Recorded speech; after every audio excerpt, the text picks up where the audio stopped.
सलार जो है वो खुदकुशी करने की कोशिश करता है, लेकिन लोग उसे बचा लेते हैं और साथ में वो लोगों को भी मारना शुरू कर देता है। तो पुलिस वालों को कॉल करते हैं और पुलिस उसे आके ले जाती है, जबकि सारे घर वाले परेशान होते हैं कि कहाँ चला गया आखिर ये। सलार की सौतेली माँ उसे इल्म हो गया कि ज़ामिन कुछ ना कुछ ज़रूर गलत कर रहा है। वो बैंक जाती है तो पता चलता है कि बैंक में ना ही कोई कागजात मिलते हैं, ना ही लॉकर में कोई ज्वेलरी वगैरह मिलती है। तो वो फ़ौरन अपने बेटे को बोलती है, उसे कहती है तुम ज़रा होशियार रहो, तुम्हारे पापा पता नहीं क्या कुछ कर रहे हैं। इतने में पुलिस आ जाती है सलार के घर और ईमान से डिस्कस करते हैं कि लास्ट मरतबा वो आपसे मिला था तो आप बता कि वो कहाँ गया। तो सलार सब बातों का ठीक ठीक जवाब देते हैं कि मेरी बीवी को ज़बरदस्ती लेके गए थे, लेकिन मैं उसे वापस खुद लेकर आई हूँ, मेरे साथ आया। तो दूसरी तरफ फ़ाहा जो है वो इल्ज़ाम लगा रही होती है ईमान के ऊपर। तो ईमान उसे साफ साफ कहती है जो मेरे ऊपर इल्ज़ाम लगा रही हो इससे बेहतर कि तुम अपने भाई को जाके समझाओ। दूसरी तरफ ईमान बहुत ज़्यादा खुश होती है सलार के ऊपर कि उसने इतना भरोसा किया। सलार कहता है तुम मेरी कसम खा के कहो, क्योंकि जब तुम मेरी ज़िंदगी से चले गए ना तो मैं बचूंगा नहीं, बिल्कुल मर जाऊंगा। तो ईमान कसम खाती है कि मैं तुम्हें छोड़ के कहीं भी नहीं जाऊंगी, तुम्हें इस बात का एतबार होना चाहिए कि मैं सिर्फ़ और सिर्फ तुम्हारी हूँ। जबकि सवेरा जो है उसे नोटिस मिल जाता है कि तुमने जितने भी उससे पैसे लिए थे, ज्वेलरी वगैरह और कैश लिए थे, तुम वो सब लौटा दो और तुम्हें तलाक मिल जाएगी। तो वो परेशान होते हैं कि इस तरह से तो बिल्कुल भी उसने कभी पैसे दिए ही नहीं थे।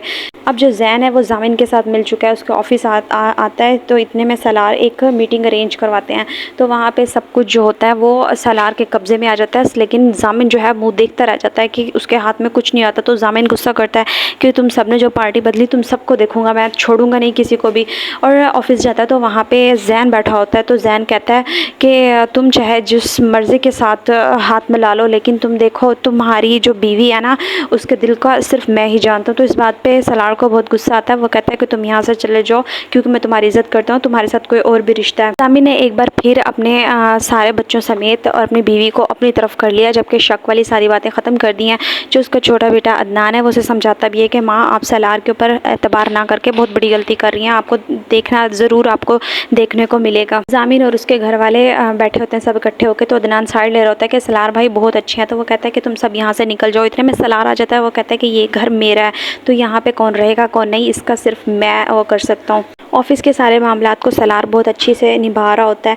तो बात हो रही होती है कि बड़े भाई की, क्योंकि वो कहते हैं कि हम भाई जो है उसने बहुत अच्छे से काम संभाला होता है, तो उसकी पोजीशन को मैं कुछ नहीं कहूँगा।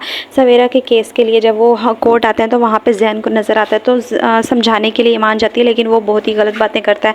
जैसे ईमान थप्पड़ मारने लगती है तो जैन उसका हाथ पकड़ लेता है, उसे कहता है कि अब मैं तुम्हारा नहीं रहा और ख़बरदार मेरे हाथ लगाया तो।